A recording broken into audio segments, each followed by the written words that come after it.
Política Pode, podcast do site Política Livre, conversa hoje com a empresária, deputada estadual, ex-vereadora, médica oftalmologista Fabíola Mansur. Fabíola, prazer grande aqui tê-la com a gente. Para entrevistá-la, nós estamos aqui com o jornalista Flávio Sandi também, que é setorista da Assembleia. E eu queria dizer a você que a gente fica muito feliz de tê-la aqui hoje para conversar um pouquinho sobre a Assembleia e sobre a política aí, de maneira geral, né? Ok, Raul, Flávio, para mim é um prazer estar aqui no estúdio do Política Pode, o site do Política Livre, que já é longo conhecido de todos os políticos e também das pessoas que se interessam pelo assunto. Então é um prazer estar aqui conversando com você, Raul, e você, Flávio, tendo a companhia também do ex-vereador que está aqui do ladinho, que foi convidado recentemente para ser nosso chefe de gabinete, Arnando Lessa.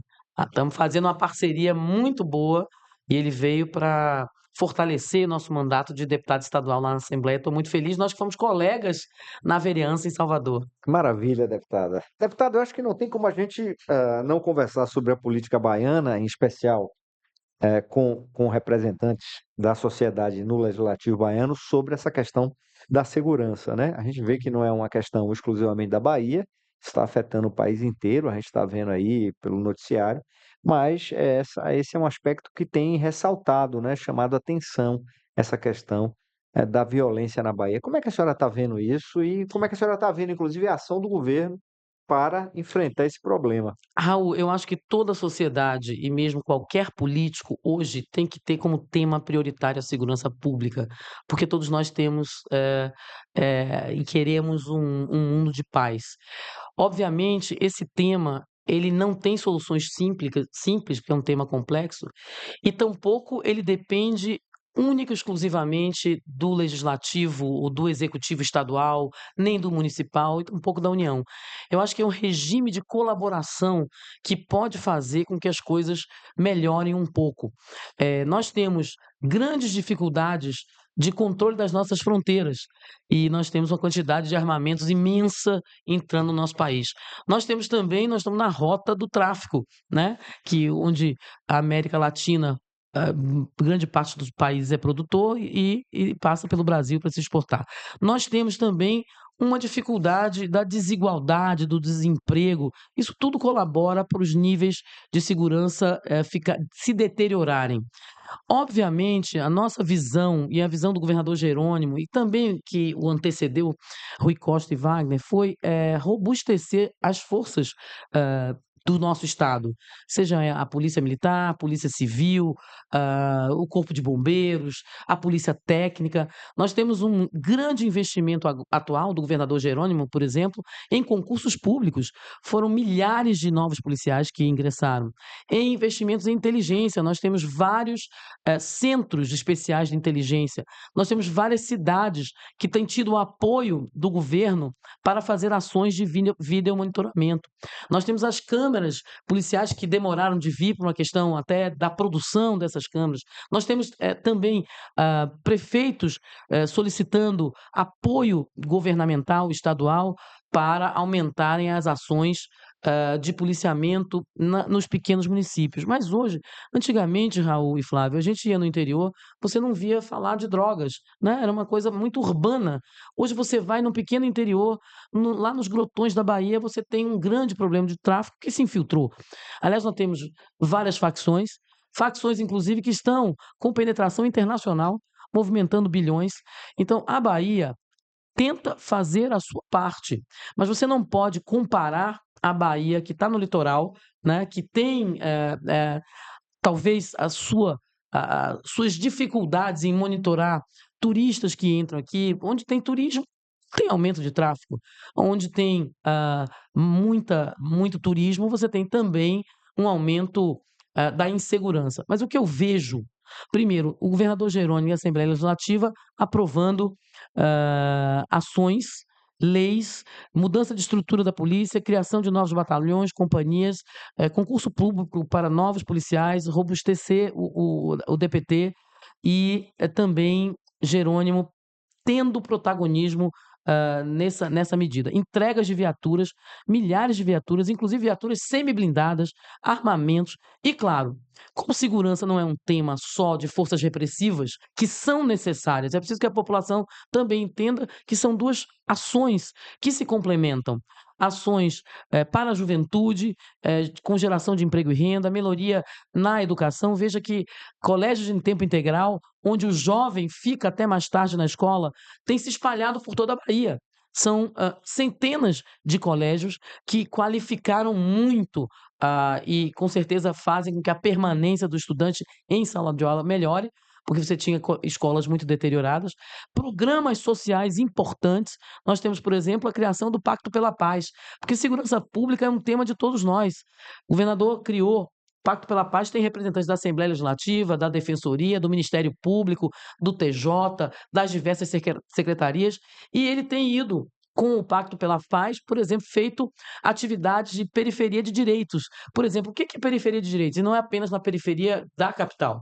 Também essas ações são feitas nas grandes cidades e serão em breve feitas também nos municípios, que é levar os serviços, levar o Estado de Direito para exatamente a população. Então, desde ações de enfrentamento à política, à violência contra a mulher, até ações da Coelba e da Embasa, uma pessoa que tem sua água cortada, tem sua luz que está cortada, a Defensoria, uma pessoa que não teve sua pensão paga pelo ex-companheiro ou seu filho. Então, quando você leva os serviços, educação, cultura para a periferia, quando você tem políticas públicas de redução da desigualdade social, de enfrentamento ao racismo, ao machismo, mas sobretudo ao racismo, que com certeza nós temos dois problemas grandes. Existe um racismo estrutural que pauta realmente, sobretudo Salvador, você vê grotões de riqueza e grotões ainda de miséria. Isso, os nossos governos de Wagner para cá vêm tentado diminuir. Um exemplo disso, por exemplo, mobilidade urbana.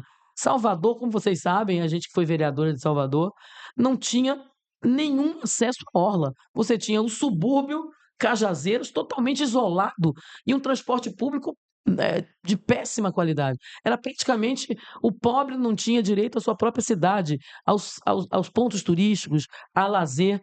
E você vê que esses grandes corredores que vieram com o metrô, que foram dos nossos governos, eu era vereador ainda quando a concessão foi dada para que o Estado retomasse a obra do metrô, que era o metrô de calça curta. Você teve as grandes vias de acesso, né, que ligam hoje o subúrbio à orla de Salvador. Isso também é tratar a desigualdade, isso também é diminuir a violência, porque cada vez que você diminui a diferença de classe social, que você gera emprego, que você dá acesso a direitos, você também é um tema de segurança pública. Quando você melhora a educação, é um tema de segurança pública. Quando você faz editais voltados para a juventude, na cultura, gerando oportunidades, é um tema de segurança pública. Mas, paralelamente a isso, eu acho que nunca se investiu tanto em segurança pública, Agora, Raul. deputada, por qual motivo do governo parecer que tem tanta dificuldade em tratar do tema? São ações que a senhora trouxe aqui para a mesa, mas sempre fica a impressão de que o governador em si tem um pouco de dificuldade em tratar do tema, principalmente quando ele é perguntado, quando acontece alguma coisa mais, né, mais grave, assim. A gente viu o que aconteceu no bairro da Gomadeira, por exemplo, aconteceu em outros bairros de Salvador e também em outras regiões. Parece que tem uma dificuldade de comunicação. Seria, então, a segurança pública o calcanhar de Aquiles realmente do governador Jerônimo Rodrigues? Olha, veja, eu tenho acompanhado em várias atividades o governador. E vejo como nas perguntas ele responde com certa tranquilidade. Às vezes ele está numa pauta que é de educação, numa pauta que é de cultura, numa pauta que é do interior, de presença de Lula, sempre perguntam sobre segurança pública, e aí muitas vezes ele diz: olha, esse não é um tema, e pode parecer realmente que ele não tem conforto em responder isso. Mas eu não acho que esse seja o caso. Eu acho que o governador tomou para si a pauta da segurança pública, está fazendo investimentos, os maiores investimentos são na Secretaria de Segurança Pública, com o secretário Marcelo Werner. Tem muitas ações que eu acho que precisam ser divulgadas. Agora, é um problema complexo.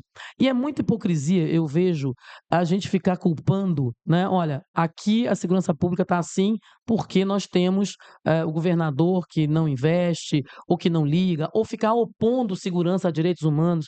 Eu acho que nós temos que entender que nós temos que ter um sistema único de segurança pública, que inclusive está proposto, como nós temos no SUS, o Sistema Único de Saúde. A saúde não depende apenas da União, não depende apenas do Estado, como não depende do município. Se não houver um sistema integrado, onde cada um assuma as suas responsabilidades, nós vamos estar culpando um ao outro. E isso não pode acontecer. Acho que a sociedade precisa torcer a favor. Se nós, é porque eu não tenho os dados aqui, Flávio, mas nunca se investiu tanto em segurança pública como nesse governo. Agora, nós temos um crescimento do crime organizado. Então, esse crime organizado, ele cresce no Rio de Janeiro, ele cresce em todos os locais e nós temos que ter ações mais efetivas do governo estadual. Nós temos que aumentar o efetivo, nós temos que aumentar o investimento, aumentar em ações de inteligência, mas o dinheiro não dá para tanto, né? Assim como no sistema de saúde, você tem demandas infinitas para recursos finitos. Então, sempre você vai ter alguém que está esperando uma fila, alguém que precisa de uma cirurgia e não tem. Mas eu acho que a intenção do governador, ela fica muito clara para nós que estamos na Assembleia. Mas, obviamente, esse é um tema que virou prioritário da oposição, que Isso, na isso época eu de ia comentar. ACM ficavam os carros caindo aos pedaços, delegacias praticamente inaptas, com um policial, com dois, e agora ver a crítica na segurança pública que a gente der. Eu sou uma pessoa muito séria, não que os outros meus companheiros não sejam, mas assim, a gente tem que fazer a crítica apontando os problemas, mas fazendo parte, Raul, das soluções. Senão você fica só culpando. Então, o tema da segurança ele vem constantemente na nossa Assembleia, mas sempre com tom de crítica. Mas nunca há com os investimentos que são feitos e que são necessários ainda mais. Então, não é necessário. Nunca vai estar bom. E o governador admite, olha, nunca vai estar bom, mas também há que se reconhecer os esforços que ele tem feito para melhorar a situação e se reconhecer a situação nacional também. Não é culpar a União, mas é culpar, por exemplo, nós temos o crime organizado que precisa ser combatido, cortando efetivamente a alimentação econômica desses grandes grupos. Nós temos que resolver a situação dos presídios no Brasil. Nós temos uma população encarcerada grande que fica dando ordem de lá dos presídios. Vocês viram o que aconteceu agora em São Paulo? Em São Paulo, que é um governo de direita, nós temos ônibus incendiados. Agora imagine se a gente vai dizer que é o governo de direita que está gerando isso, que é fraco nas ações de segurança. Não, nós temos que ter seriedade. Qualquer pessoa que esteja na política e mesmo a sociedade civil tem que colocar a segurança pública como prioridade e fazer uma integração das soluções. Isso é falar com seriedade sobre segurança. A senhora acha que essas críticas que, sobretudo, o ex-prefeito de Salvador, ACM Neto, que é o principal líder das oposições na Bahia, tem feito ao governo nesse quesito da segurança, elas têm atingido o governador? Olha, particularmente, eu penso que atingem muito menos do que o ACM Neto imagina. Vamos relembrar a época que Jerônimo era candidato com 4% dos votos e era secretário de Educação. O que a oposição falava, Raul e Flávio? A Bahia tendo os piores IDEBs, para quem nos ouve, diz aí o índice de educação básica. O índice de educação básica é medido no ensino médio.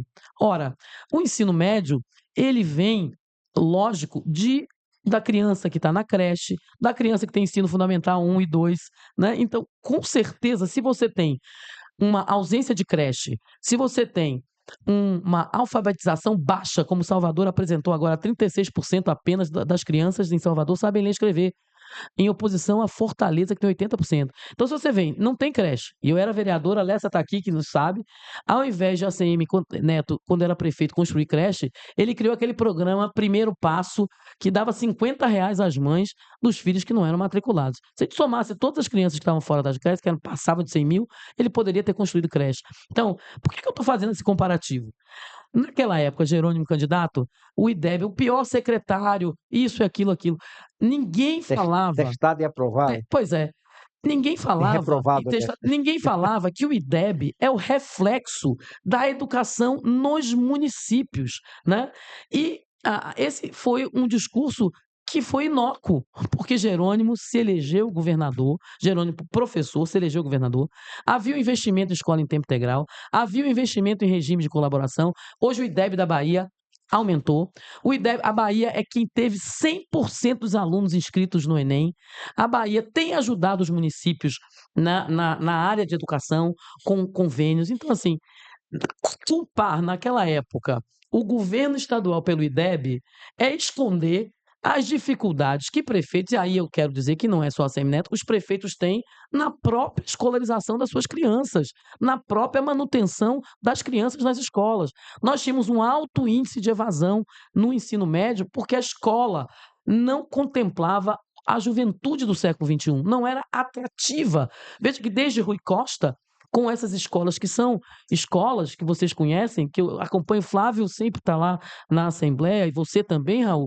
Essas escolas têm bibliotecas, têm laboratórios de computador, auditórios, piscinas. Agora se decidiu não ter mais piscina pela manutenção e pelos riscos, mas assim, teatros, ambulatórios, laboratórios, e são atrativas. De lá tem vindo cientistas no ensino médio. O IDEB melhorou, o Bolsa Permanência, que foi do governo Rui Costa, não sei se vocês se lembram, fui a relatora do Bolsa Presença, que dava R$ 150 para o aluno que ficasse na escola, tivesse uma frequência, melhorou isso. Então, nosso IDEB melhorou, nossos índices melhoraram, e a Bahia vem sendo um dos únicos estados no ano passado, que esse ano retrasado, porque esse ano é ano de provas de novo, que melhorou o IDEB.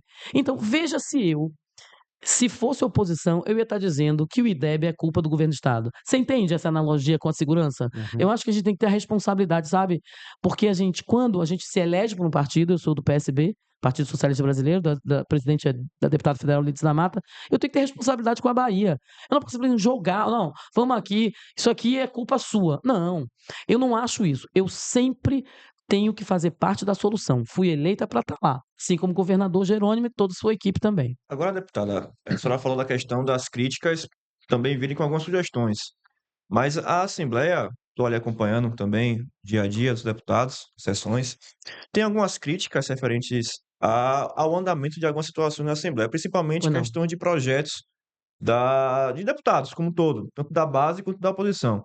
Ok. Você não acha que essa proposta também de ajudar a resolver algum problema se limita também a um pouco a Assembleia ter se desenhado de uma maneira também onde são só voltados projetos do Executivo como um todo?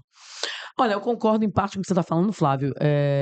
Na verdade, a maioria dos projetos que eram votados eram originários do Executivo. São duas coisas que mudaram. Primeiro, com a ascensão de Ivana, após 192 anos, a primeira mulher deputada estadual a ser presidente, ela veio com a proposta de toda semana votar projetos de deputados. Então, nós estamos tendo isso toda semana, desde que a Ivana assumiu, nós temos projetos de deputados sendo votados e que ajudam, sim, a gestão. Inclusive, alguns deles, o governador Jerônimo faz questão até de fazer uma sanção pública com a presença de outras pessoas. Agora, existe um problema, Raul e Flávio, que é o deputado estadual, ele tem dificuldades em fazer projetos porque está impedido de gerar despesas para o executivo. Quer dizer, na verdade, nós estamos imprensados com a nossa ação, porque um deputado federal pode fazer e gerar despesa. Então, toda vez que a gente diz, olha, porque a gente pode sugerir, através de indicações ao governo, né, criação de programas, de planos, mas dificilmente a gente pode alterar o orçamento do Estado, exatamente porque é inconstitucional. Então, muitos projetos são barrados na Comissão de Constituição e Justiça. Ele se transforma em indicação, a indicação para a criação de um determinado programa, ou enfim, para alguma coisa que há um programa de habitação. E aí é discricionário do governo topar. Então, nós temos essa dificuldade. Por isso que vocês veem muitas vezes muito dia estadual de conscientização sobre síndrome de Down, ou dia disso, daquilo, porque são pequenas coisas que a gente pode fazer. Eu tive a sorte, né? Eu tive uma lei que eu considero muito importante, aprovada, que foi apelidada da lei antirracista, porque eu sou uma branca, mas eu sou atuante na pauta do antirracismo, eu acho que é uma pauta que é civilizatória, deve ser de todos, não apenas dos negros, né? É uma pauta, inclusive, de igualdade, que proibia e proíbe servidores públicos obviamente, condenados por injúria racial ou por racismo de estarem no serviço público na Bahia. Foi sancionada pelo governador. Também tivemos outra, que é a criação de campanhas de enfrentamento ao machismo nas escolas. Por quê? A gente via que a gente precisava trazer esse tema do machismo não apenas no 8 de março. Tinha que ser uma campanha onde participassem famílias, professores e alunos, para sugerirem medidas que a gente pudesse fazer para evitar o que a gente vê que são os altos índices de violência contra a mulher, inclusive com feminicídios, né, que é um crime que não vem diminuindo, né, ao contrário de alguns dados que nós recebemos da segurança pública, que vem diminuindo índices em várias regiões. Então, eu tive a sorte de ter projetos aprovados, né? Projeto de resolução. Eu sou procurador especial da mulher e muitos deputados têm projetos que ajudam na saúde, que ajudam na educação, mas a gente tem esse problema que a gente não pode gerar despesa e isso, inclusive, vem sendo uma tarefa nacional das Assembleias Legislativas para tentar, lá na Câmara Federal, a gente mudar isso. Deputada, aproveitando que a senhora tocou aí nessa questão das críticas que eram dirigidas ao então secretário de Educação, Jerônimo Rodrigues, quando ele se tornou candidato a governador, e que não tiveram na sua avaliação, e de fato ele Ele se conseguiu se elegeu. eleger, né? O efeito que se esperava. A senhora acha que agora, diferentemente do que ocorreu no passado, ele também não será.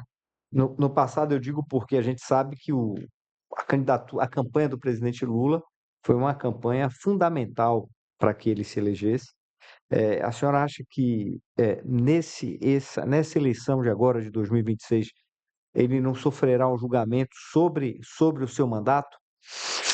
Veja, quando eu falei da educação, não é que eu seja contrária a críticas, eu acho que a crítica é extremamente importante. Sem crítica é um regime totalitário, Sim. né? Então, a crítica e a oposição são importantíssimas, fundamentais, e não raro. Críticas que foram feitas na Assembleia melhoraram projetos do Executivo, e eu tenho o maior respeito pela oposição e tenho o maior respeito pelos deputados que assim o fazem. O que eu falei, Raul, é que a crítica ela tem que ser, para que a população entenda, tem que ser uma crítica verdadeira e com os argumentos que de fato existam. Porque quando você faz uma crítica que o índice do IDEB na educação era um dos mais baixos do país, ela é verdade, mas ninguém fala o porquê disso. Ao contrário disso, fala que é só a culpa do Do governo governo. estadual, que isso não é, isso é uma inverdade. Bom, voltando à sua pergunta, eu acho sim que nós passamos essa tese do alinhamento com o governo federal, e essa tese ela vem dando certo, na minha opinião, sim. Nós temos o estado da Bahia com um dos maiores estados em investimentos do governo federal, não apenas pela simpatia que o presidente Lula tem pelo nosso estado, como também pela presença de ministros, como o ministro Rui Costa, a ministra Margarete. Pra você ter uma ideia, eu estava agora em Juazeiro, numa agenda onde o governador Jerônimo transferiu a sede administrativa para Juazeiro. O presidente Lula veio lançar o PAC da Saúde em Juazeiro, na Bahia. O PAC da Saúde, que é uma revolução, porque para além da atenção básica, nós vamos ter agora mais especialistas nas policlínicas, porque as policlínicas vão abrir até 9 horas todos os dias, vão abrir sábados e domingos, vamos ter investimentos ajudando prefeitos a terem unidades básicas de saúde, kits de equipamentos, teleconsultas. Então é uma revolução. E a Bahia recebeu na saúde, Raul, 100 milhões só agora nesse PAC. Então, eu acredito, assim, é claro que há um grande bombardeamento do presidente Lula pelos pessoas de direita, sobretudo nas redes sociais, e muitas vezes aquilo que é feito de positivo não aparece tanto. O Lula diminuiu sobremaneira os índices de desemprego, retomou os programas de vacina, retomou investimentos no SUS, retomou investimentos em educação. Agora, o que acontece?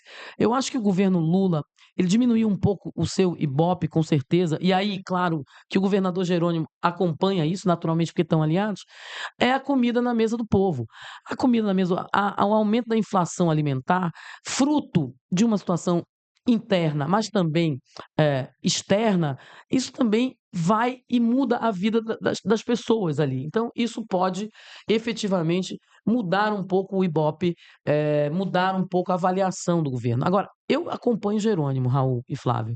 Jerônimo é um homem do diálogo, um grande articulador, que vem visitando prefeitos, vem tendo uma adesão assim surpreendente de prefeitos do outro lado, vem fazendo entregas, é incansável, trabalha de domingo a domingo, tira a foto que quiser, e não é pela foto, é pela proximidade do governador com a população.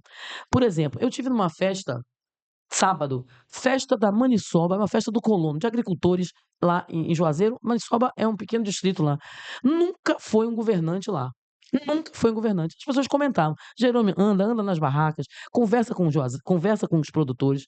Nessa mesma agenda, além de conversar com os agricultores e visitar esse distrito, Flávio, ele reuniu o setor produtivo, junto com o prefeito Andrei, colocou mais de 200 empresários para falar de ações do governo para descentralizar o ICMS, a concentração de renda muito no Oeste e na região metropolitana, e para falar do tarifaço, ações que se vão fazer, para comentar sobre as ações do governo Lula, junto com o presidente Alckmin, que está coordenando as ações diplomáticas. Então, ele dialoga desde empresário até o pequeno agricultor.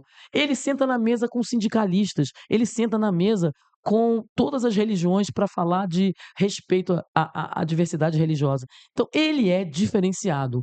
Eu acho que o maior símbolo é a grande adesão que tem vindo lá de lá, mas a forma republicana com que ele tem tratado prefeitos. Bom, se a gente considerar que os prefeitos que aderiram vão continuar com ele, eu acho que não tem para ninguém. Jerônimo com certeza será o próximo governador em 2026. Mas a Agora, gente sabe, vai, Raul. a gente sabe que há um preço, né? Há um preço para essa adesão. Quer dizer, possivelmente esses prefeitos estão se aproximando na expectativa de terem demandas atendidas, né? Enfim, recursos para seus municípios e tal. A gente ouve do lado do governo, inclusive de alguns deputados da própria base à qual a senhora pertence, que o governo vive um problema financeiro, que muitas secretarias estão com rombos, que secretarias não conseguem atuar, saúde, enfim, educação também com dificuldade, alguns órgãos importantes, o FOTU, o CONDE, que não pagam fornecedores. A senhora acha que o governador vai conseguir atender a demanda da quase totalidade dos municípios? Porque ele hoje tem na sua base, pelo menos alegadamente, todos os prefeitos da Bahia, quase todos os Eu não sei nem 417. fazer a conta, viu? Eu já conversei com outros deputados também, que ninguém sabe exatamente quantos são, mas que ele fala com todo mundo. É inegável, ele tem uma postura realmente de democrata e tal, mas será que isso resolve? Veja, você citou a saúde como uma secretaria que tem um rombo. Nunca se entregou tanto na saúde. A secretária Roberta aí está com contratação de serviços, construção de hospitais, aumento de policlínicas, parceria com o projeto, por exemplo, Mãe Bahia, que está ajudando prefeitos a fazerem a maternidade. E qual é a diferença de Rui para Jerônimo? Rui não teve um centavo do governo Bolsonaro. Rui não era nem recebido pelo governo Bolsonaro. Segundo governo, né? O segundo governo Rui. E Jerônimo não. Jerônimo tem credenciamento de leitos, tem verba da União, tem contrapartidas do Estado. Então, nós temos avançado na saúde, nós temos com credenciamento de leitos, com investimentos grandiosos. E a saúde está muito bem, obrigada. Aliás, a secretária Roberta, na minha opinião, ela é uma grande secretária. Nós temos sempre o tema da regulação, que é outro tema que vem, que as pessoas falam da regulação, sempre precisa ser melhorado, sempre. Mas lembrando que a regulação nada mais é do que intermediário entre quantidade de leitos, que são sempre insuficientes, para a quantidade de pacientes, e um grupo de médicos que seleciona por gravidade. O governador vem investindo em tecnologia para melhorar isso, tem melhorado, mas claro, a saúde sempre será tema de reclamações e pertinentes, porque eu sou médica, a saúde, a vida vale qualquer esforço, e sempre uma vida que se perde é uma vida que se foi para a família, isso não tem preço. Mas do ponto de vista coletivo, nós temos melhora dos índices de vacinação, melhora dos índices da atenção primária em parceria com o governo estadual, porque os prefeitos andavam, né, bem abandonados em relação ao governo federal. Inclusive um aumento dos repasses para unidades de saúde da família, o repasse a contrapartida do Estado. Então, a saúde está indo com parceria do governo estadual. Da mesma forma, a educação. É claro que, quando uma pessoa administra, precisa investir, porque um governo não é para ter superávit, não é para ter um dinheiro lá para guardado para o banco. O governo precisa investir para melhorar a vida das pessoas. A Bahia foi premiada recentemente, a Cefaz, por um dos estados com maior índice de equilíbrio fiscal. Né? Nós temos o estado de São Paulo, que todo mundo admira, que tem um grau de endividamento que já passa de 100%. A Bahia tem uma capacidade de se endividar. Então, eu acho que... E aí as pessoas dizem, por que os empréstimos... Gente, os empréstimos são para investir nos programas que melhoram a vida das pessoas. Né? Eu sempre digo assim, para a gente progredir, a gente tem que investir. Eu fui empresária, apesar de militante do SUS, eu tinha um pequeno hospital de olhos. Né? Se eu não me endividasse para comprar equipamentos, para me atualizar, eu não estaria onde estava. Minha clínica sempre foi considerada entre as 3 melhores clínicas da Bahia. Então, como na nossa casa, a gente tem que se endividar às vezes para pagar a escola do filho, para mandar, né, para melhorar a vida ali da esposa, para pagar um curso. Então, eu acho que Jerônimo tem um grande secretário da Fazenda. Ele é uma pessoa que investe na defesa da igualdade, da justiça social. Então, fica todo mundo, não, o empréstimo. E o empréstimo é uma autorização que a Assembleia dá para tomar empréstimo. Nem sempre que toma empréstimo, aquele dinheiro vai... Nem sempre que essa autorização é Em dada, você relação... recebe o dinheiro. Exatamente. Então, assim, como tem um grande equilíbrio fiscal, parceria com o governo federal em vários programas, eu tenho confiança na equipe do governo, do governador. Então, eu não me preocupo. Essa coisa do rombo, não. Existe endividamento? Existe. Na verdade, o endividamento é fruto de investimento. Mas também a Bahia vem atraindo empresas. A Bahia hoje é o maior centro, por exemplo, na área de eólica e solar, vem atraindo grandes investimentos chineses, europeus. Está lá o deputado, nosso partido, companheiro deputado Ângelo Almeida, também o próprio governador, vem atraindo grandes investimentos que geram recursos. Então, eu acho que a Fazenda aperta para não gastar e o governador usa o dinheiro de forma a melhorar a vida das pessoas, e a gente vê isso pelos índices que vem melhorando na educação, na saúde, vem melhorando em infraestrutura. Nós temos um grande problema com estradas, né? Recentemente, nós temos problemas com estradas e veja, um dos piores problemas, Raul e Flávio, era a Via Bahia, que era uma concessão federal. Né? Veja, a gente passava lá Salvador Feira, cheio de buracos, cheio de acidentes, e a gente aqui, como deputado estadual, não podia fazer nada. A gente se aliou à Comissão de Infraestrutura, presidida pelo Eduardo Salles, e fomos pressionar o governo federal, e conseguimos tirar a Via Bahia. Hoje vai ficar o DENIT assumiu e até a nova concessão. Tá melhor a situação da estrada? Olha, Raul, estão fazendo tapa-buraco, obviamente. Foi complicado no São João, porque eles fizeram tapa-buraco na pior época, me parece, mas também a concessão foi retirada naquele momento. E o investimento que será feito na Via Bahia pelo governo federal é maior do que os anos que a Via Bahia fez aqui. Na verdade, na BR-324 e 116. Exatamente. Com duplicação, inclusive, nós temos outros investimentos que são feitos, duplicação de 116, duplicação de 101, o semianel viário de Feira de Santana. Por exemplo, um outro exemplo de investimento do governo federal que impacta na Bahia, a ponte do Rio Jequitinhonha. Sim. Vocês viram aquilo lá, que afetou bastante, sobretudo o município de Itapebi e Belmonte, que eu tenho ação naquela região, e não havia, foi um erro do DENIT interromper o tráfego sem avisar os prefeitos, que assim ocorreu. Fizemos uma audiência, fomos até o ministro Renan, com o governador Jerônimo, ministro Rui Costa, e hoje já há uma solução. Foi liberado, após estudos, o tráfego de veículos leves, impedindo o tráfego de veículos pesados, como caminhões e ônibus, e vai ser feito um investimento para a reconstrução da ponte sobre o Rio Jequitinhonha, que é uma grande ponte na BR-101, né? Não é só a ponte do Rio Jequitinhonha, é importantíssimo, veículo econômico para o país, mas decadente, aliás, como algumas pontes estão decadentes, né? E que estão causando, inclusive... Sob risco, né? Sob risco. Então, o investimento de reconstrução, houve a promessa do ministro, a licitação vai ser feita ainda nesse mês de julho, deve estar, né, sendo feita por agora, e nós vamos ter a reconstrução da ponte sobre o Rio Jequitinhonha, com investimento federal, em um ano, uma ponte nova. Veja que isso não poderia ser realizado só com o governo estadual. Veja como é importante a parceria e o reconhecimento de Lula da importância da Bahia. E isso não houve no governo Bolsonaro, porque houve uma perseguição à Bahia, que até pedido de empréstimo era dificultado, né, quando eles, na ingerência sobre o Banco do Brasil, já tivemos várias vezes que investimentos na Bahia foram dificultados em função do governo Bolsonaro. Eu penso a política como algo de união. Se eu sou baiano ou baiana, e nós temos que torcer pela Bahia, independente da minha posição partidária. Mas a crítica ela é importante, porque a crítica ela vem para melhorar, de qualquer maneira, algumas posições, algumas ideias, porque a gente não pode ter um pensamento hegemônico. Isso é da democracia. Mas a gente precisa ter o cuidado de defender investimento. A Bahia, por exemplo, Raul e Flávio, ela foi o segundo maior estado que investiu em saúde. Só perdeu para São Paulo, e imagine o PIB de São Paulo e o PIB da Bahia. Né?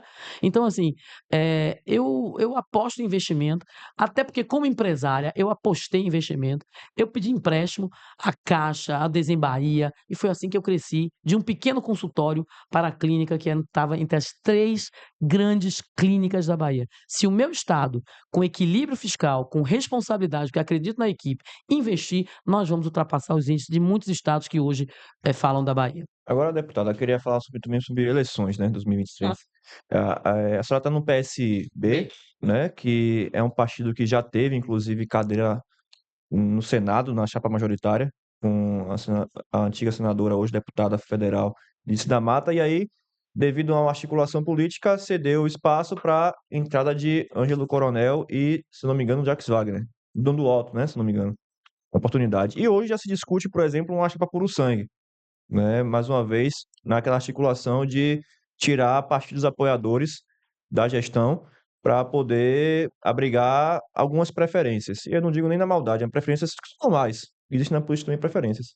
Começaram a ver essa articulação que pode limitar indicações, né, de partidos, no caso o PSD, né, que tem uma...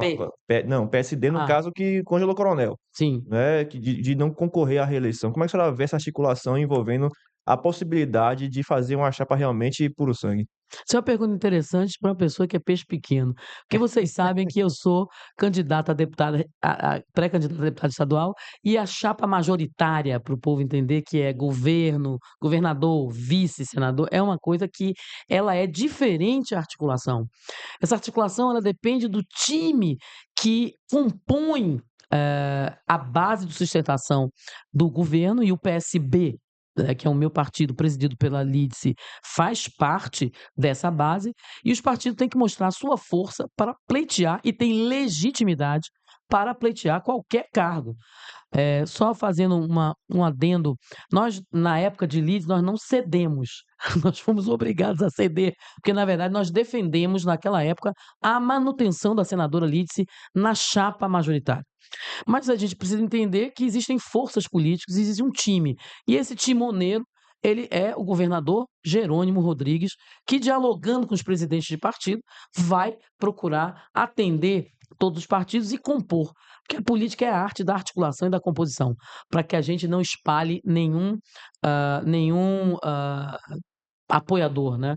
Na época, nós perdemos o Senado, a deputada Lídice foi candidata a federal, e o Muito bem, PSB muito bem continuou votada. muito bem votado e continuou na base. Mas o PSD, no caso hoje, por exemplo, se o Ângelo Coronel escolher aceitar essa questão envolvendo a majoritária e se deu espaço do Senado, ele vai sair ao quê? Federal, estadual, que tem os próprios filhos que estão também nessas posições. Alguém vai perder nessa situação na família Coronel.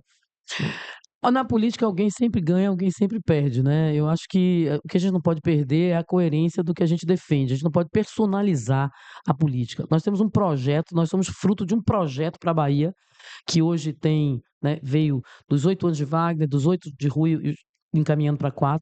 E esse projeto, na minha opinião, é bem sucedido, vem melhorando a vida das pessoas sensivelmente.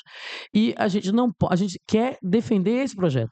Então, eu penso que, claro que alguém vai perder espaço, mas o que a gente não pode é perder o apoio, porque sempre há espaço na política para a gente mostrar as características de um partido numa determinada pasta, secretarias, outros órgãos, né? E eu penso que o governador Jerônimo saberá, no momento oportuno, dialogar com todos esses partidos. É claro que o senador Ângelo Coronel quer continuar na cadeira, isso é natural, isso é legítimo, mas existem outras forças que querem. Também seria natural Lídice permanecer na cadeira, e na época não permaneceu, porque as forças políticas ali não foram favoráveis e nós não tivemos a força, apesar do grande apoio dos movimentos sociais e de outros partidos, nós não tivemos a força para manter Lídice no Senado e ela se tornou deputada federal. Então eu penso que esse dominó, né, que a gente, esse xadrez, melhor dizendo, não é nem um dominó, é um xadrez que o governador Jerônimo vai ter que fazer. Ele é muito habilidoso, articulador, junto com o senador Otto Alencar, com o senador Ângelo, com Wagner, com o ministro Rui Costa, com o MDB, né, de Geraldinho. Eu penso que a ideia é agregar. E o governador Jerônimo sabe agregar. Claro que sempre vai ter aquele que não Sim. satisfeito vai sair. Nós tivemos no caso de ACM Neto, o PP, né, estava lá na base, estava na nossa base, João Leão saiu, depois foi para a base de Neto e temos 4 deputados que estão na nossa base.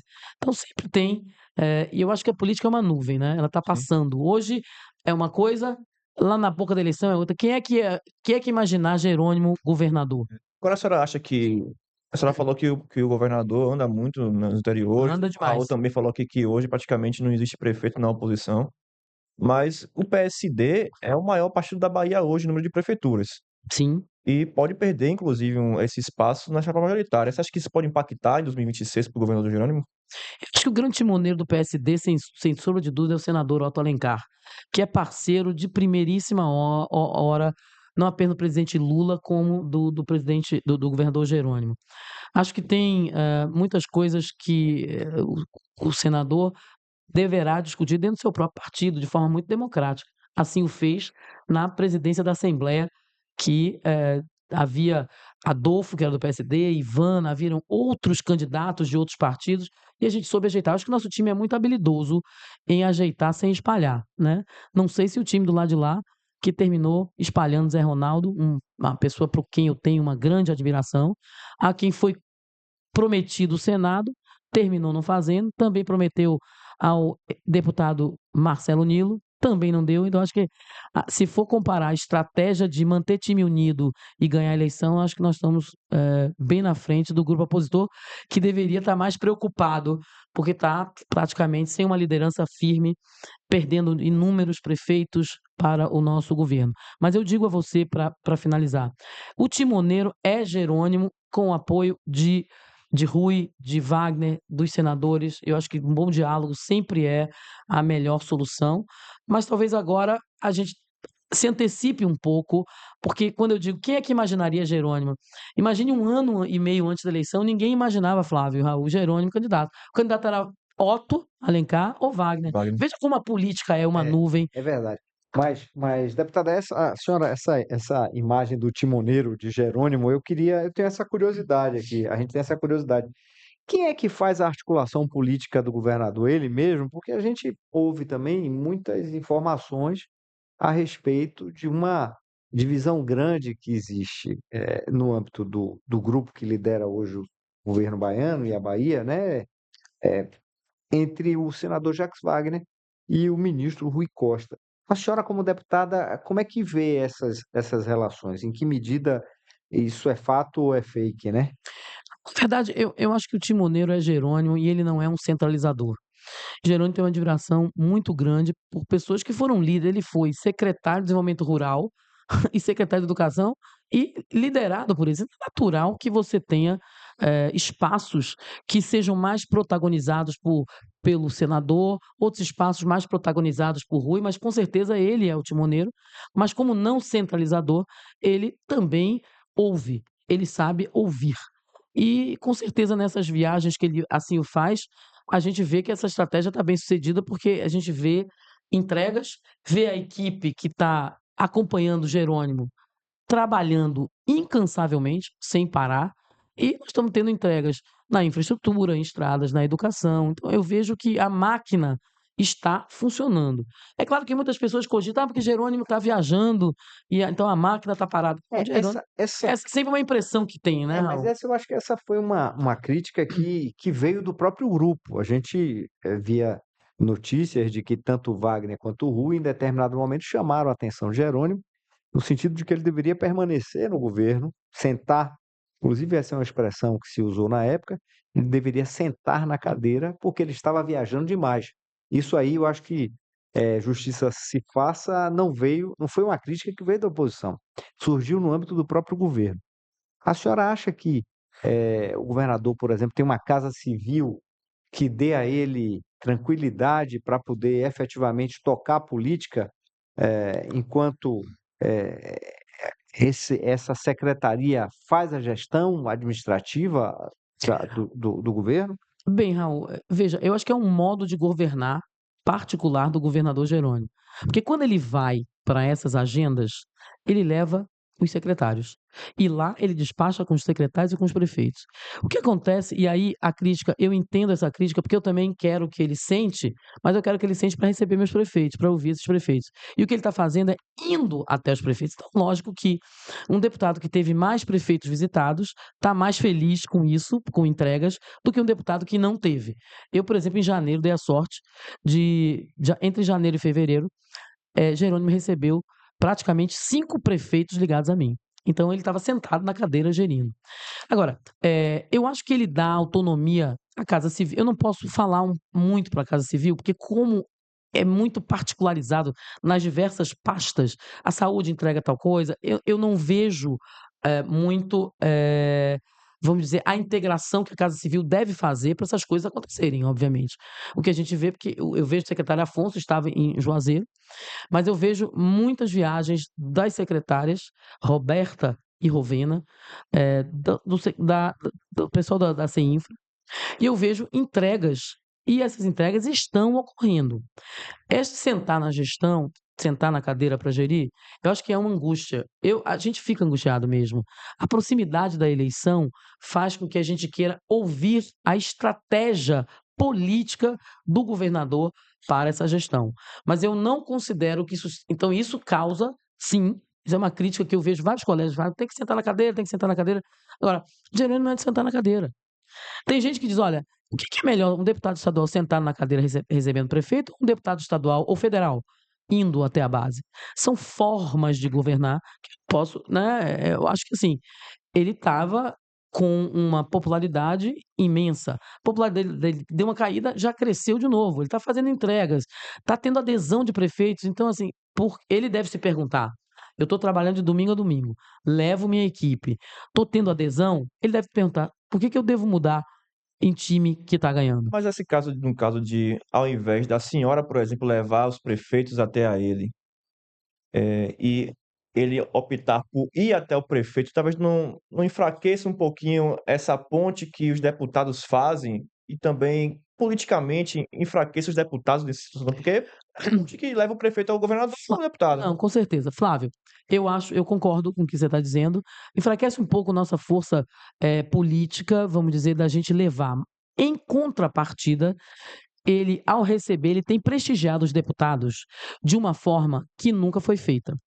Primeiro, as emendas. Ele está entregando as emendas, inclusive a deputados de oposição. Quarta-feira nós vamos entregar tratores, maquinário, vai ter o lançamento do Plano Safra. Então, são emendas e emendas que eu nunca sonhei em entregar tanta coisa quanto no governo. Aliás, a oposição também parece que diminuiu, né? Não, Diminuiu no governo. Pancadinha anunciou lá em Juazeiro a adesão. Hoje Lá em Juazeiro, foi. numa mesa, nós tivemos uma reunião em Juazeiro que para o lançamento Eu vi esse de vídeo. 250 casas lá no distrito de Itaberaba, no bairro de Itaberaba, em Juazeiro. E estava Pancadinha, estava eu, o deputado Zó, o deputado Roberto Carlos e o deputado Pancadinha. E ele falou muito pouco, ele disse: olha, eu vejo a sua gestão fazendo a diferença na vida das pessoas, eu quero dizer que estou com o senhor. É isso que a gente está vendo acontecer. Então, assim, o homem está correria demais, não é nem correria, ele está a jato. Leva os prefeitos. Agora, por exemplo, tem alguns prefeitos que têm reclamado que querem ver o governador, que ele não marcou essa visita. Então, claro que isso gera, sim, gera um estresse, mas eu penso que ele há de corrigir isso. A gente tem pedido agendas, mas, por exemplo, ele faz agendas com líderes, Ele faz agendas com deputados, ele sanciona leis de deputado, ele compensa. E ele, quando vai no interior, ele cita o deputado, a emenda de tal deputado, da deputada Fabíola Mansur, está aqui entregando tal coisa, leito para maternidade e tal. Ele procura compensar isso. É claro, não tem nenhum gestor que é perfeito. Todos nós temos a preocupação com a nossa eleição e os nossos prefeitos também de serem recebidos pelo governador com mais calma, vamos dizer assim, e levando benefícios. Então, eu concordo com você, acho que ele deva fazer isso em breve. Agora, também acho que a estratégia, quando ele vai num município ligado a mim, que ele anuncia estrada, que ele dá ambulância, que ele dá ônibus, que ele. Eu fico com um sorriso, que ele anuncia licitação de colégio de tempo integral. Com a senhora presente, né? Lógico, e fala, inclusive, falei em Juazeiro, todos os lugares a gente tem fala. Então, assim, eu fico com um sorriso daqui a aqui. Então, eu acho que é um modo, sabe, de Jerônimo governar. Ele entende que esse é um modo melhor, está mais próximo do povo, e a gente tem que confiar também no governador que a gente ajudou a eleger. Claro que sempre tem crítica para a gente melhorar, a gente vai fazer isso, a gente quer que. Agora mesmo a gente está com o prefeito aqui essa semana que quer ser recebido pelo governador. Secretário Adolfo Loyola vai receber, a gente vai encaminhar parte disso. Quantas vezes, Lessa está aqui de testemunha, coisas que poderiam ser resolvidas pelo governador são resolvidas de outra maneira através do secretário de Relações Institucionais, que é quem diretamente dialoga com os deputados. O secretário Afonso é mais dos projetos, né, das estratégias maiores, os projetos de lei que são encaminhados para a Assembleia, a discussão com planejamento, então por isso a gente não tem tanto acesso. Mas eu penso que é muito bom fazer parte de um governo que é democrático, que é articulado, que é simpático com o povo e que tem tido tanta adesão, porque a sensação de vitória, sabe aquela sensação de vitória? Quem é que hoje sentado na mesa, vai dizer quem que vai ganhar a eleição para governador da Bahia? Quem é que hoje não diz Jerônimo? Um de vocês? Não vou fazer pergunta para jornalista, que é até antiético, né? A médica Não, deputada não, aqui. todo mundo aqui pode Você, perguntar. não. Não. O que você acha, né?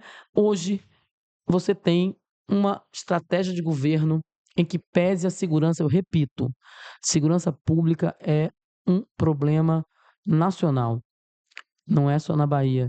E nós temos, sim, a obrigação de tratar desse tema. A Assembleia aprovou empréstimos para a segurança pública, para investimentos que estão sendo feitos. O governador fez concurso público. Maior número de concursados foi no governo dele. Maior número de viaturas, maior número de equipamentos para inteligência, para não dizer armas e fuzis. Então, o que pode ser feito, está sendo feito.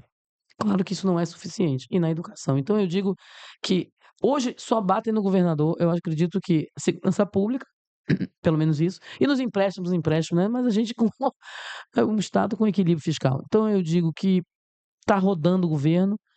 É um governo que está sendo muito bem recepcionado, é um governador do diálogo, um homem do interior, que está sendo bem aceito pela população, então a gente está no time que está ganhando. Se fosse assim, não tinha tanta gente aderindo. Só uma última pergunta da minha parte, deputada.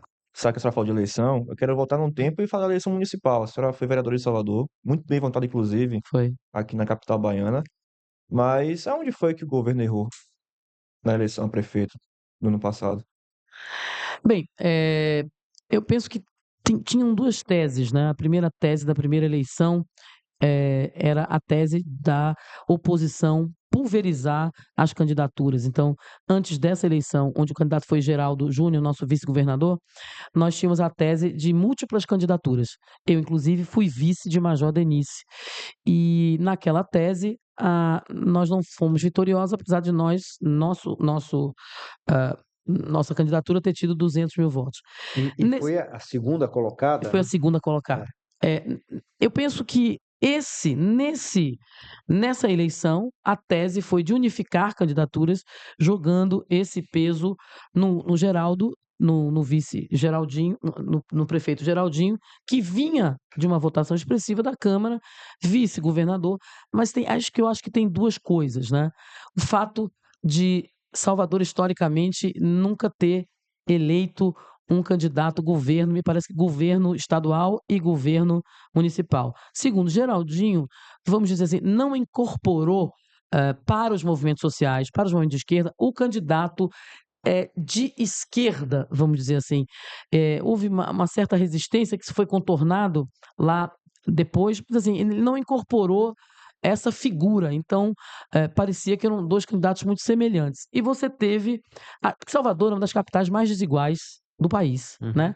Alto índice de desemprego, crianças sem alfabetização, sem índice, sem saneamento. Então, assim, uma pessoa de esquerda tinha teria que ter essas. Nós temos baixa cobertura de saúde da família, baixa cobertura de creche. Então, quando você olha assim, quem é de esquerda que pode capitanear isso? Teria que ter tido atitudes mais firmes e ser a imagem, porque política é feita de símbolos, eu acredito. Isso é uma opinião própria. Eu não sou uma estrategista política, eu sou uma médica.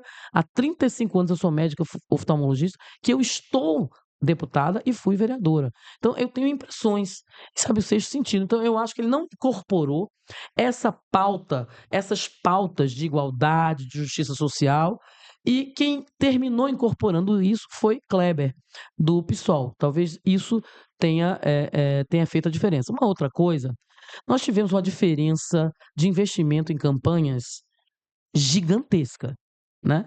Eu acho que parte dessas coisas vão vir à tona aí, né, com algumas coisas que têm acontecido com a Polícia Federal, né, de alguns esquemas.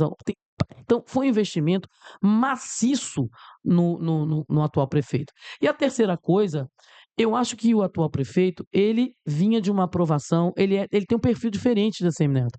Eu conheci Bruno, ele foi meu colega da deputada na Assembleia Legislativa. Então, ele tinha uma proximidade com o povo de jogar dominó e em quadra chutar bola. Então, era uma coisa que era um candidato que não era a expressão da elite, né?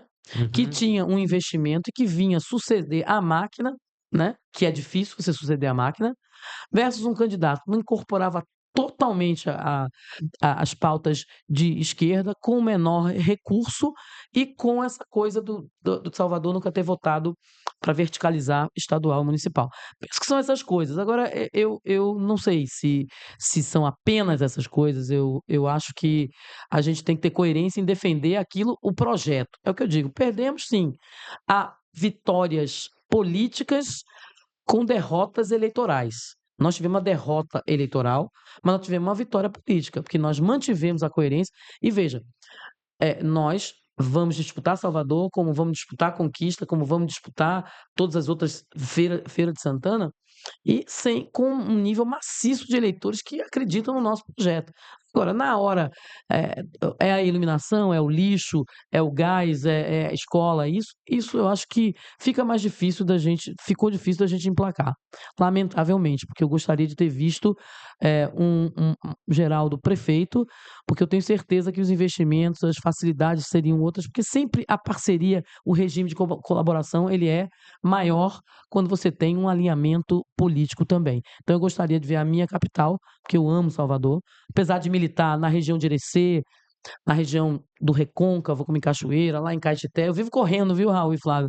Sabe, em Juazeiro? Eu fui de Belmonte para Juazeiro. Eu cortei a Bahia do extremo sul ao norte. Então, assim, e não tem avião, viu? Eu sou política que vai de carro ali mesmo. É terrestre. Eu sou terrestre.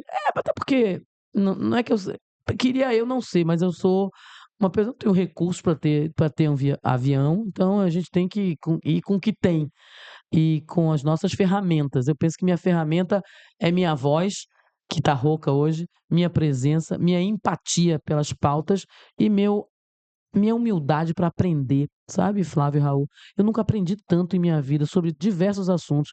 Eu era monotemática, eu acho, em que pese eu ter defendido sempre a mulher, as pautas LGBT e a saúde, porque a saúde eu sempre defendi. Eu era monotemática, hoje a gente fala de agricultura familiar, hoje a gente fala de energia solar, hoje a gente fala de estrada, hoje a gente fala de promoção da igualdade, hoje a gente defende negro, defende LGBT, pessoa com deficiência, hoje a gente defende a Bahia. Então, assim, o que abriu a minha visão, eu acho que eu cresci tanto, eu tenho 62 anos, Raul. Eu nunca cresci tanto como nesses últimos 12 anos. O que eu aprendi em 12 anos, muito mais do que eu aprendi em 50. E isso vale uma vida. Eu acho que isso vale uma experiência espetacular. E que começou na escola da vereança, lá com Lessa, aqui, Vereador. vereador. Deputada, é excelente esse depoimento da senhora, parabéns. Eu acho que a gente sente que é realmente genuíno o que a senhora está revelando. Quem a conhece mais de perto também pode, inclusive, testemunhar a respeito da verdade do que a senhora está falando. Agora, eu tenho uma dúvida aqui, deputada, que é o seguinte: a gente fala muito da candidatura ao Senado, na chapa de Jerônimo, na chapa da reeleição, eh, e ninguém fala da vice, né? Ninguém se refere à vice. O PSB, por exemplo, não se. A senhora é do tipo que acha que, é, é, resolvendo a questão do Senado, o MDB deve permanecer com a vice ou acha que é necessário um ajuste aí nessa montagem da próxima chapa? Raul, eu sempre acho que quem está na cadeira deve permanecer. Eu defendi essa tese lá quando a senadora Lídice da Mata queria permanecer no Senado, mas não logrou êxito. Mas na política, a gente não pode viver de achismo. Eu acho que a política ela vem de quem tem força política para emplacar aquela pessoa ou aquele projeto. Então, eu não saberia. É lógico que um sonho de consumo seria. Todo partido sonha em governar, porque qual é o propósito de um partido? Você tem um projeto político, tem um programa. Aliás, o PSB tem um programa espetacular, depois da sua autorreforma, que apresentou inclusive ao presidente Lula e também ao governador Jerônimo. Todo partido chega em chegar lá. Por exemplo, nós defendíamos Lídice, prefeita de Salvador, nós defendíamos Lídice e a manutenção no Senado. E Lídice já foi candidata a governo. Tivemos força política para emplacá-la. Então, eu acho que a política é isso, infelizmente, né? Porque eu sempre digo, a política não é o que a gente merece, é o que a gente negocia bem, negociar no bom sentido, tá? No sentido da palavra, do que a gente articula. Então, eu penso que legitimamente a cadeira é do MDB, sim, e que precisa ter força política para manter, e a gente precisa, o nosso projeto precisa continuar.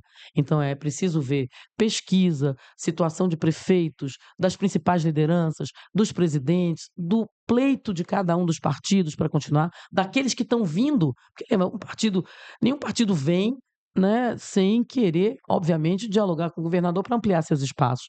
Então eu penso que deve ser na base do diálogo, respeitando o timoneiro Jerônimo, respeitando os nossos líderes Rui, Wagner e Otto, respeitando quem está sentado na cadeira, que no caso é o MDB, e respeitando quem ajudou a eleger. E o PSB não pode ser desconsiderado em hipótese alguma. Aliás, sempre esteve sustentando todos esses projetos, inclusive nacionalmente. Temos como vice-presidente Alckmin, que inclusive está hoje sendo o ponta de lança na coordenação das ações diplomáticas para resolver a questão do absurdo tarifaço de 50% do governo Trump. Deputada, a gente inclusive está se aproximando aqui, infelizmente, do nosso horário. Temos que Ó, que bom que você está gostando, né, daqui a Raul? pouco encerrar o programa. Sim, claro, gostamos sim. Gostando muito, por sinal. E eu queria até conversar com a senhora sobre o impacto desse tarifaço na Bahia, né? Pouco tem se falado sobre isso. Aliás, na verdade, está todo mundo aí tentando resolver impedir que o tarifaço seja aplicado, mas se ele for aplicado, o que é que acontece com a Bahia? Eu soube hoje, por exemplo, que existem 5.000 containers parados aqui nos portos de Salvador, carregados que não podem se dirigir aos Estados Unidos, né? Cuja ida para os Estados Unidos foi suspensa.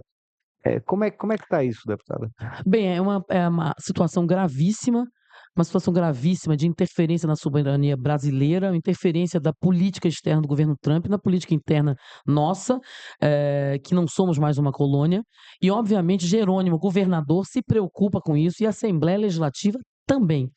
Em Juazeiro, nesse encontro no encontro do setor produtivo, né, nós vimos a preocupação de vários produtores de manga, por exemplo. A manga não pode ficar esperando num porto que não sabem o que fazer. Então, são dois flancos: o flanco da diplomacia, né, do entendimento que esse é dirigido pelo vice-presidente Alckmin com o Itamaraty. O presidente Lula ampliando para outros mercados, porque você tem que ampliar para a Europa, para a China, para dar vazão a esses produtos, e ao mesmo tempo há contrapartidas de auxílio, linhas de crédito para os produtores para conseguirem vender no mercado local. Isso, nós temos commodities que isso facilmente ele poderá suprir o mercado interno, inclusive reduzindo os preços até da alimentação, reduzindo até a inflação alimentar, mas existem outros mercados mais complexos que não têm contrapartidas internas. Então, eu acho que a situação nacional, o governador Jerônimo tem se reunido com o setor produtivo, com o FEComércio, com o FIEB, exatamente para ouvir dos empresários do setor produtivo o que eles esperam. Todos nós esperamos, porque essa tarifa é uma tarifa absurda, inclusive os próprios produtores americanos que recebem laranja, e que dependem do Brasil, né? Os Estados Unidos vendem muito mais para o Brasil do que o Brasil vende para os Estados Unidos. Então, isso é uma coisa que não se esperava, mas é algo da política do Trump que está travestida de uma interferência ideológica a favor do ex-governador, do ex-presidente inelegível, que eu acho que a gente precisa deixar que o Brasil tenha suas instituições preservadas, não invadidas, não ser contra a intromissão. E o brasileiro, independente de ser, a não ser que ser de direita, mas não ser aquele bolsonarista de extrema direita, ele reconhece que é um absurdo essa invasão, essa tentativa de invadir e de interferir na política interna, inclusive com cassação de vistos de ministros. Imagina se a gente fosse caçar um visto de alguém da Suprema Corte dos Estados Unidos. Já andei lendo algumas matérias que a Suprema Corte americana, em que pese ser majoritariamente de Trump, está também trabalhando para que essa redução do tarifaço do Brasil. Porque, veja, o Trump ele está brigando com o mundo todo. Ele brigou com a China, ele está brigando com a... Hoje eu nem sei mais quem que ele defende, se é a Rússia ou a Ucrânia nessa guerra, porque horas... Você não acha que também Lula, de certo modo, também interfere em decisões judiciais de outros países? Aconteceu, por exemplo, no Peru, onde ele mandou um avião da FAB para poder buscar, se não me engano, a ex-primeira-dama. E também na Argentina, ele pousou com um cartaz pedindo a liberdade de Cristina Kirchner, que também foi presa por corrupção. Não há também uma interferência nesse sentido? Uma coisa é pedir e até acolher uma situação onde há pedido de exílio. Outra coisa é impor a um país inteiro, seja produtores de todos os segmentos, o setor produtivo de um país, um tarifaço absurdo de 50%, que não é praticado em nenhum outro país, que prejudica o próprio povo americano por questões ideológicas, que na verdade eu nem sei se essa questão é ideológica tanto, eu acho que ele Esse é um está ponto. travestido Esse de... Porque Trump é um louco, uma pessoa que está resgatando o estigma de imperador. Então, ele está usando o argumento ideológico para uma política de protecionismo contra o governo americano, e tem um- para os americanos, né? eu acho que talvez ele tenha um interesse muito maior, que é o de preservar e proteger as big techs, porque Exato, daí que vem muito o dinheiro, dinheiro do que dele. efetivamente Bolsonaro. Acho que Bolsonaro Foi uma faz desculpa que ele usou. uma boa desculpa para ele, que é de extrema direita, assim como o ex-presidente, enfim, que está vivendo essa relação difícil com o STF. Mas eu acho que o que está por trás disso, sobretudo quando a gente vê, inclusive, reportagens dos próprios jornais norte-americanos falando de que grupos ganharam imensamente em todos os momentos em que ele adotou essa política tarifária em relação a outros países. Então, tudo nos leva a crer que tem muito, na verdade, mais de dinheiro envolvido nessa questão do que efetivamente preocupação com quem quer que seja, né? Com certeza, eu concordo plenamente com você, Raul. Mas mesmo assim, um presidente escrever uma carta a outro presidente colocando isso numa carta é uma coisa absurda. Pare o mundo que eu quero descer. É mais ou menos isso, como diria a música. E isso ele vai praticar 1º de agosto, ele vai prejudicar as relações comerciais, econômicas, globais. Porque ele está prejudicando é o mundo. E isso é motivo de preocupação. Não é apenas com o Brasil, não. Acho que o mundo está preocupado com o Trump. Assim, o Lula, ele tem as posições ideológicas dele que não têm impactos tão fortes como esse tarifato de 50%. O maior tarifa que Trump colocou foi Uhum, 35%, que já é um absurdo. uhum, Veja o que ele fez com o Canadá. sim, Não, veja o que eles dizem da ameaça dele, quer invadir a Groenlândia, quer ocupar a Groenlândia. sim, São coisas absurdas, mas que nós não podemos menosprezar. perfeito, Acho que é uma política externa brasileira que, para os empresários, para o setor produtivo, tem que ter diplomacia. perfeito. Não dá para enfrentar louco.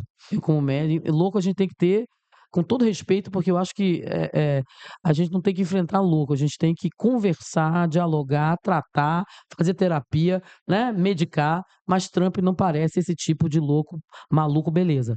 Trump é um louco que pode, de fato, comprometer as relações internacionais, comprometer o Brasil. Se a gente não tiver uma ação diplomática, o setor produtivo estará altamente ameaçado.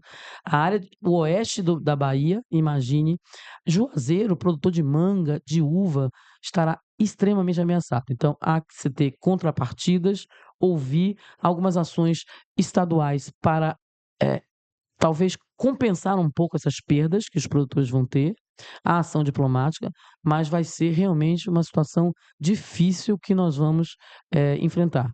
E eu acho que aí tem que ter a unidade, porque na medida em que a gente pressiona com todo o povo brasileiro defendendo a redução e o diálogo, eu acho que a gente pode tentar reverter esse tarifaço, pelo menos diminuir esse tarifaço para condições de normalidade. Mas certamente com um louco como Trump no governo, nós temos que nos adaptar e nos preparar para o pior. Eu digo, eu sou assim, Sim. eu me preparo para o pior para depois me surpreender com o melhor. A senhora acha que, por exemplo, essa postura de Lula de às vezes também criticar abertamente e até ironizar algumas falas, algumas ações do Trump ajuda a lidar, como a senhora falou, com o louco ou atrapalha? Olha, na minha opinião, eu acho que não ajuda, tá? Eu acho que não ajuda, eu acho que atrapalha você ameaçar uma potência como os Estados Unidos, enfim. Mas também a gente receber uma carta desse, eu estaria indignada. Eu não sei se eu, como presidente, eu não faria algo semelhante. Veja que Lula, antes do tarifaço, ele estava dialogando com os BRICS, né? Os BRICS para tentar alternativas com a Argentina, porque nós temos que diminuir realmente a dependência dos Estados Unidos quando você tem à frente um governo que é praticamente não alinhado, eu diria até que hoje inimigo do Brasil. Então, Lula estava buscando isso, acho que eram alternativas melhores. Mas a partir do momento daquela carta, a partir do momento de um presidente se prestar o papel de caçar visto de ministros do STF, gente, isso é uma interferência absurda. Nós não estamos no período colonial. Então, se a gente não tem atitudes firmes e paralelas a atitudes diplomáticas, a gente não resolve a questão. Então, aí, nesse sentido, não dá para ficar falando de jabuticaba e tal, aquela coisa Sim, toda, porque aí não dá para vai, provocar. não dá Inflama, para né? Não provocar, dá, para inflamar. não dá Então, para nesse inflamar. sentido, eu acho que não ajuda, tá?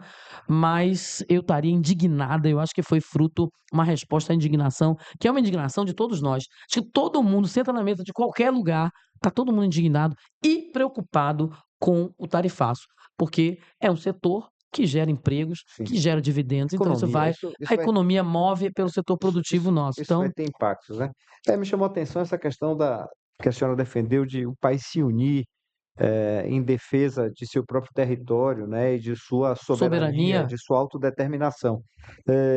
Mas, infelizmente, nós vivemos num país polarizado, onde a gente consegue ver claramente, inclusive nas redes sociais, pessoas defendendo que o Trump prossiga, né, além dos setores que abertamente trabalharam nesse sentido, você vê pessoas normais defendendo que o presidente prossiga. normais eu não É, sei, viu, Raul? é, Porque é, não, não- acho que não são tão normais assim.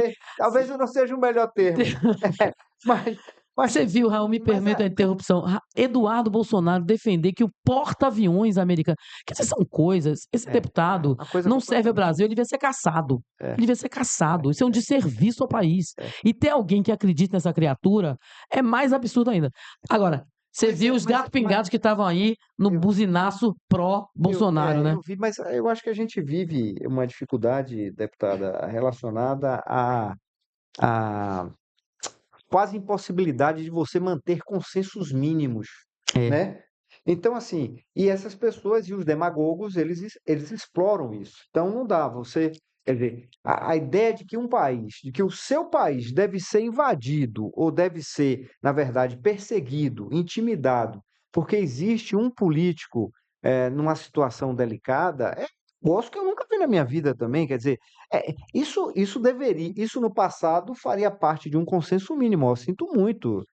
O senhor tem que resolver sua questão com a justiça. Agora, não é justo que todos nós paguemos pelos erros que o senhor cometeu, porque ele pertence a uma corrente política ou a outra corrente política. Isso é que eu acho muito grave, né? Ele, na verdade, Gravíssimo. o presidente Trump dos Estados Unidos escolheu a gente num momento de tanta divisão, né? Em que as pessoas efetivamente não têm clareza sobre muitos pontos importantes e que talvez nem tenham, né? Porque eu torço para que isso não se agrave, mas temo imensamente se o Brasil realmente peitar, e essa parece estar sendo a postura do presidente Lula. Estou vendo aqui no noticiário agora, ele dizendo que a guerra tarifária vai começar quando ele se movimentar, ou seja, parece que ele está querendo dobrar a aposta em relação a uma figura que ninguém no mundo resolveu enfrentar até agora, né? É, E com com cer- relação aos BRICS, eu me lembro que foi feita essa reunião aqui, o Lula citou a possibilidade, que é uma discussão que irrita profundamente os Estados Unidos, que é de usar uma moeda alternativa ao dólar, né? E nenhum dos membros do BRICS defendeu o Brasil depois que é o verdade. Trump adotou o tarifaço. Então, acho que nós vamos estar sozinhos se essa foi a política definida pelo presidente Lula de enfrentamento a uma pessoa que não se enfrenta. A China recuou, a Rússia recuou, enfim, todos os países recuaram, né? Então, a gente Não, vamos eu concordo, torcer. não, eu concordo com essa análise sua, Raul. Agora, a lei de reciprocidade, eu acho que ela deve ser aplicada, porque é uma forma também de pressionar o americano do setor produtivo que exporta para o Brasil a fazer com que Trump Sim, demovê-lo dessa ideia. Não há outra alternativa. O Canadá fez a mesma coisa, lei sim, de sim, reciprocidade. sim, Então, o Trump, sim. ele só entende, se você abaixar a cabeça, ele vem aqui e vai querer colonizar a gente. Essa lei de reciprocidade não é o único mecanismo que o presidente Sim, Lula está usando. sim, Porque, veja como eu falei, o nosso vice-presidente Geraldo Alckmin sim. está com ações diplomáticas com o setor produtivo e com o Itamaraty. Então, de uma maneira, a lei de reciprocidade, se os Estados Unidos vendem mais para o Brasil, com o tarifaço aqui, eles vão ser também pressionar Trump, porque eu não vejo outra alternativa. Não, eu concordo com a senhora que se nós também não forçarmos, não haverá negociação, Não, não haverá. né? Eles não vão recuar, quer dizer, o setor produtivo americano, que hoje eu não sei se está alinhado ou está com medo do presidente Tá com Trump, medo. vai reagir. Agora, de qualquer forma, porque a gente está vendo muita gente com medo, uma série de programas televisivos deixando de funcionar, enfim, parece que os Estados Unidos está realmente caminhando para uma autocracia muito mais rápido do que a gente imaginava. Agora, O que é é, lamentável para o o, mundo e o, o preocupante, que eu né? acho que o que não deve prevalecer é esse espírito de provocação. Esse espírito de provocação do governo brasileiro, ele pode ter sido muito útil no passado, no nós contra eles, nesse tipo de acirramento a que o presidente Lula está acostumado. Agora, no caso de lidar com o presidente Trump ou com outro país, eu acho que tem que ser a diplomacia Hum, técnica Com certeza. atuando, Não, eu né? concordo totalmente, até É, porque é. eu sou uma deputada de pontes. Eu não suporto muros. Eu sou uma pessoa que está sempre ali buscando consensos na mínimos que sejam, né? Esse é um perfil que eu tenho. Então, eu sempre vejo que o consenso, que as ações diplomáticas são a melhor saída. Concordo com você, é um risco, mas eu quero confiar na política externa brasileira, né? E concordo também com você que, por exemplo, nós temos muitos investimentos chineses. Aqui o Brasil tem muitos investimentos chineses. A China poderia, né, ter feito alguma defesa, né, maior, mas se não fez essa defesa pública, certamente continua investindo no nosso país e, sobretudo, aqui na Bahia, são investimentos bilionários, né? Bem, isso não resolve o problema do tarifaço, porque nós exportamos muito para os Estados Unidos, mas certamente eu quero ter esperança desse consenso e que, ao mesmo tempo, o povo americano veja de quanto isso é deletério para a própria população americana, quanto isso vai afetar o setor produtivo americano que exporta para o Brasil, que é um mercado consumidor, porque o que o Brasil é? É um mercado consumidor e um mercado exportador de commodities, mas ele consome, né? A gente exporta commodities para consumir produtos americanos aqui, o celular. Então, esse setor com esse tarifaço e tendo a reciprocidade, o aumento dos impostos também para o exportador americano, ele vai impactar, ele vai pressionar Trump. Não tem sentido, por exemplo, mas eu concordo com você que ele defende as big techs, ele quer interferir no Pix por Sim. conta do cartão. No Imagine 25 de a março, 25 de março. Então, veja, não, Eu acho que ele quer governar, talvez governar o Brasil, e os bolsonaros, na sua loucura, talvez queiram que o porta-aviões pare aqui para a gente começar uma guerra. Então são coisas que a gente precisa de muita diplomacia, mas muita diplomacia e muita tolerância para não passar realmente da racionalidade, Sim. que às vezes Lula passa, porque é um negócio que ninguém esperava, uma coisa absurda, uma invasão à nossa soberania, é algo, sem dúvida, muito preocupante. Então a gente confia no consenso, mas de vez em quando dá vontade de dar umas porradinhas num cara desse, porque um cara doido desse, na política, a gente tem que cortar o mal pela raiz.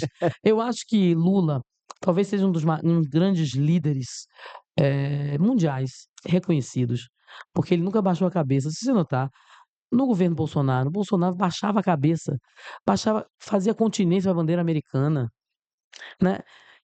Imagine, a gente usa Make America Great Again, quer dizer, faça a América número um. Quer dizer, como é que o brasileiro, olha aí o que está acontecendo, Sim. né? Então a gente espera que o povo brasileiro se una realmente, e eu quero confiar na diplomacia brasileira, que sempre teve uma política externa pujante, que o nosso governador, que o nosso presidente Lula tenha mais paciência e que o nosso governador Jerônimo aqui para a Bahia converse e dialogue bastante com o setor produtivo e tenha alternativas para caso isso dos 50% se consolide, tanto na área de crédito, quanto na área de contrapartidas, né, redução talvez de tarifas e de impostos, quanto na área de abertura de novos mercados alternativos na Europa e na Ásia. Perfeito, deputada. Muito obrigado, deputada Fabíola Mansur, grande figura, respeitada pelos colegas, pela imprensa, enfim, Muito uma obrigado. deputada brilhante aí que realmente merece engrandecer o nosso parlamento baiano aqui. Prazer enorme tê-la aqui com a gente. Espero que a senhora volte aqui proximamente, inclusive, para a gente poder conversar um pouco sobre política Olha, baiana. eu que agradeço. Aqui é o Política Livre, é o Política Pode. A você, Raul, pelas palavras elogiosas. A você, Flávio, também. Não sei se sou merecedora, mas a gente tenta Com certeza. sempre aprender com a política e fazer o que a gente pensa que é o melhor. É um prazer imenso poder estar batendo um papo tão agradável com você, Raul. E conte comigo, toda vez que convidada, eu estarei aqui para prestar contas do mandato, para responder perguntas, sejam elas saia justa ou não, né, Flávio e Raul? Porque é sempre um prazer a gente poder utilizar o Ibope que vocês têm para a gente estar se comunicando com a sociedade a respeito do que se passa lá nos muros da Assembleia, que muitas vezes não são divulgados à altura. Eu acho que assim, eu gosto de ser política, eu acho que a política transforma a vida das pessoas e a imprensa séria também tem um papel fundamental na crítica, na sugestão, mas também na divulgação dos bons mandatos que conseguem se sobressair no meio de tanta coisa ruim que a gente ouve por aí. Muito obrigada pela Obrigado também, oportunidade. Já, senhora. Muito obrigada. Um abraço aí para todos os ouvintes do Política Pode e contem comigo numa próxima vez.